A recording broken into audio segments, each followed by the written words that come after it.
Big Boss season 4 താരമായിട്ടുള്ള doctor Robin Radhakrishnan ഒത്തിരി കോൺട്രവേഴ്സീസിനും ഒത്തിരി ചർച്ചകൾക്കും ശേഷം അങ്ങനെ പോർഷെ പനമേര കാർ ഈ ഒരു 2023 തന്നെ സ്വന്തമാക്കിയിട്ടുണ്ടായിരുന്നു. അതിനെപ്പറ്റിയുള്ള വീഡിയോ നമ്മുടെ ചാനലിലും നമ്മൾ ഇട്ടിട്ടുണ്ടായിരുന്നു. അപ്പോൾ അതിനുശേഷം ഇൻസ്റ്റഗ്രാമിലും യൂട്യൂബിലൊക്കെ ആയിട്ട് ഇഷ്ടംമാരെ മെസ്സേജസ് വരുന്നുണ്ട്. കുറേ ചീത്ത വിളിച്ചിട്ടുള്ള മെസ്സേജസ് വരെ ഇൻസ്റ്റഗ്രാമിലൊക്കെ കിട്ടുന്നുണ്ട്. അപ്പോൾ അതിനെപ്പറ്റി പറയാനാണ് വന്നിരിക്കുന്നത്. ഡോക്ടർ റോബിനെ വെറുതെ സപ്പോർട്ട് ചെയ്യുന്നത് എന്തിനാണ്? UAEയിൽ വെച്ചിട്ട് അല്ലെങ്കിൽ അബുദാബിയിൽ വെച്ചിട്ട് ഡോക്ടർ റോബിന് പോർഷെ പനമേര കാർ എന്തുകൊണ്ട് വാങ്ങി? അവൻ എന്തുകൊണ്ട് ഇന്ത്യയിൽ വെച്ചത് വാങ്ങിയില്ല?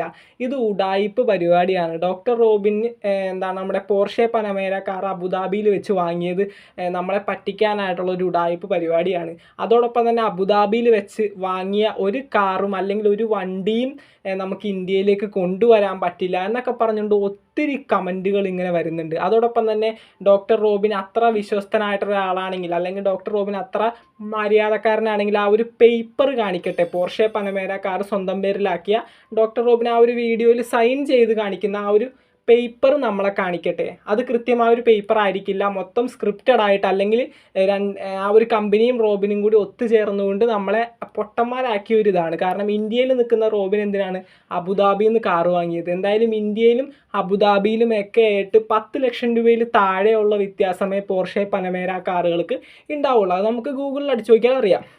അപ്പോൾ എന്തുകൊണ്ടാണ് ഡോക്ടർ റോബിൻ അബുദാബിയിൽ നിന്ന് ഈ ഒരു കാറ് മേടിച്ചത്, ഇന്ത്യയിൽ മേടിക്കാതെ?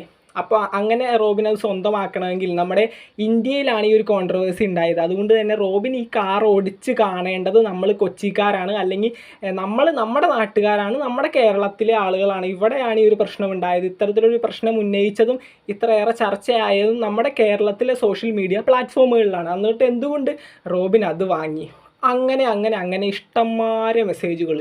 എൻ്റെ പൊന്നോ, നിങ്ങൾക്ക് ഞാൻ കാണിച്ചു തരാത്തത് വെറുതെ അവരുടെ ഐഡിയൊക്കെ നമ്മുടെ ചാനലിൽ ഇട്ട് കഴിഞ്ഞാൽ ചിലപ്പോൾ റിപ്പോർട്ടൊക്കെ അടിച്ച് പറഞ്ഞിട്ടുള്ള ചാൻസ് ഉണ്ട്, പറയാൻ പറ്റത്തില്ല. അതുകൊണ്ട് ഒരാളുടെയും ID ഞാനിവിടെ കാണിക്കുന്നില്ല നിങ്ങളോട്.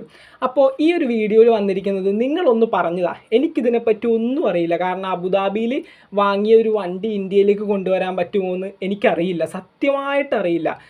ഞാൻ റോബിൻ ആ ഒരു വണ്ടി വാങ്ങി അത് നമ്മുടെ കേരളത്തിൽ അല്ലെങ്കിൽ നമ്മുടെ സോഷ്യൽ മീഡിയ പ്ലാറ്റ്ഫോമുകളിൽ ഒട്ടേറെ ചർച്ചയ്ക്കിരയായ ഒരു സംഭവമായിരുന്നു, അല്ലെങ്കിൽ ഒട്ടേറെ ട്രോളുകൾക്കിരയായ ഒരു സംഭവമായിരുന്നു പോർഷെ പനമേര ഡോക്ടർ റോബിൻ.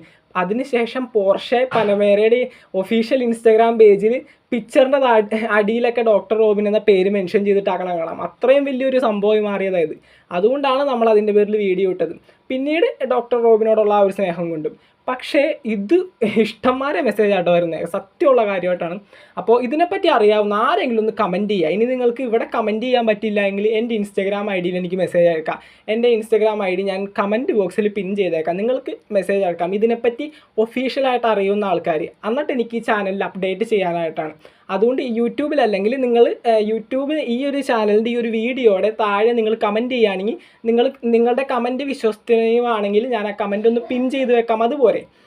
അപ്പോൾ ഇതിനെപ്പറ്റി എനിക്ക് അറിയാൻ പാടില്ലാണ്ടാണ് ഞാൻ അന്വേഷിച്ചപ്പോൾ അറിയാൻ പറ്റിയത് അബുദാബിയിൽ നിന്ന് വാങ്ങിയ ഒരു കാറ് ഷിപ്പ് വഴിയാണെന്ന് തോന്നുന്നു. ഒരു കോൺട്രാക്ടർ വഴി നമ്മൾക്ക് ആ ഒരു കോൺട്രാക്ടർ കോസ്റ്റും അതുപോലെ തന്നെ ഷിപ്പിംഗ് കോസ്റ്റും ലേബർ കോസ്റ്റും അങ്ങനെ കുറച്ച് പേപ്പേഴ്സൊക്കെ കംപ്ലീറ്റ് ചെയ്ത് നമുക്ക് കൊണ്ടുവരാമെന്നൊക്കെയാണ് ഞാൻ അറിഞ്ഞത്.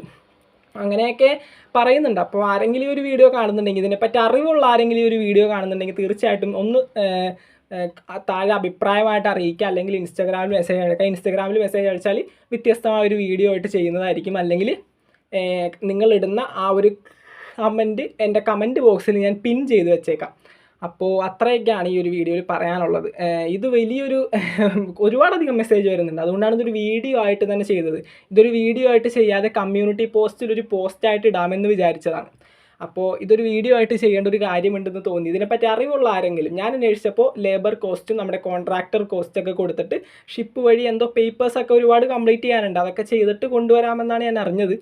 പിന്നെ ഇന്ത്യയിലും അവർ പറഞ്ഞ ശരിയാണ്, ഇന്ത്യയിലും അബുദാബിയിലൊക്കെ ആയിട്ട് 15 ലക്ഷം രൂപയുടെ വ്യത്യാസം എന്തോ ഈ ഒരു പോർഷെ പനമേര കാറുകൾക്ക് ഉണ്ടാവുന്നുള്ളൂ. ഇപ്പോൾ അബുദാബിയിൽ 1,47 ലക്ഷം രൂപയും ഇന്ത്യയിൽ 1,68 ലക്ഷം രൂപയാണ് പറയുന്നത്. അപ്പോൾ ഒരു 20 ലക്ഷം രൂപയുടെ വ്യത്യാസം. അതിനകത്ത് കുറച്ചൊക്കെ ഇതൊക്കെ ആയിട്ടൊക്കെ പോവും, അതങ്ങനെ വേറെ കാര്യം. അപ്പോൾ ഇത്രയുമാണ് നമ്മൾക്കറിയാൻ പറ്റിയത്. നിങ്ങൾക്ക് ഇതിനെപ്പറ്റി വിശദമായ അറിവുണ്ടെങ്കിൽ തീർച്ചയായിട്ടും ഒന്ന് കമൻറ്റ് ചെയ്യാൻ ശ്രമിക്കുക. അപ്പോൾ ഈ ഒരു വീഡിയോ ഇവിടെ വെച്ച് അവസാനിപ്പിക്കുകയാണ്. ഇതിനകത്ത് ഞാൻ സബ്സ്ക്രൈബ് ചെയ്യാനോ ലൈക്ക് ചെയ്യാനോ ഒന്നും പറയുന്നില്ല. ഈ കാര്യം ഒന്ന് കമൻറ്റ് ചെയ്യാൻ ശ്രമിക്കുക. ഞാൻ ആ കമൻറ്റ് പിൻ ചെയ്ത് വെച്ചേക്കാം, അല്ലെങ്കിൽ ഇൻസ്റ്റഗ്രാമിൽ മെസ്സേജ് അയക്കാം. ഇൻസ്റ്റഗ്രാമിൽ നിങ്ങൾ മെസ്സേജ് അയക്കുകയാണെങ്കിൽ ആ ഒരു മെസ്സേജിനെ വെച്ചിട്ട് ആ ഒരു മെസ്സേജിനെ സ്ക്രീനിൽ കാണിച്ച് നിങ്ങളുടെ പേര് പറഞ്ഞ് നിങ്ങളുടെ അക്കൗണ്ടിൻ്റെ പേരും പറഞ്ഞ് വേണമെങ്കിൽ ഞാൻ അതിന് റിപ്ലൈ കൊടുത്ത് ഈ ഒരു ചാനലിൽ ഇടാം. അല്ലെങ്കിൽ നിങ്ങൾക്ക് കമൻറ്റ് ചെയ്യാം. അപ്പോൾ തീർച്ചയായിട്ടും ഇതിനെപ്പറ്റി അറിവുള്ള ആരെങ്കിലും, അറിവില്ലാത്ത കാര്യങ്ങൾ പറഞ്ഞിട്ട് കാര്യമില്ല കേട്ടോ. അപ്പോൾ ഇതിനെപ്പറ്റി അറിവുള്ള ആരെങ്കിലും ഉണ്ടെങ്കിൽ തീർച്ചയായിട്ടും ഒന്ന് കമൻറ്റ് ചെയ്യുക. അതിനെ വെച്ചിട്ട് നമുക്ക് മറ്റുള്ള കാര്യങ്ങളിലേക്ക് നോക്കാം. എന്തായാലും ഡോക്ടർ റോബിൻ അത്തരത്തിലൊരു മര്യാദകേട് കാണിക്കില്ല എന്ന് തന്നെയാണ് ഞാൻ വിശ്വസിച്ചിരിക്കുന്നത്.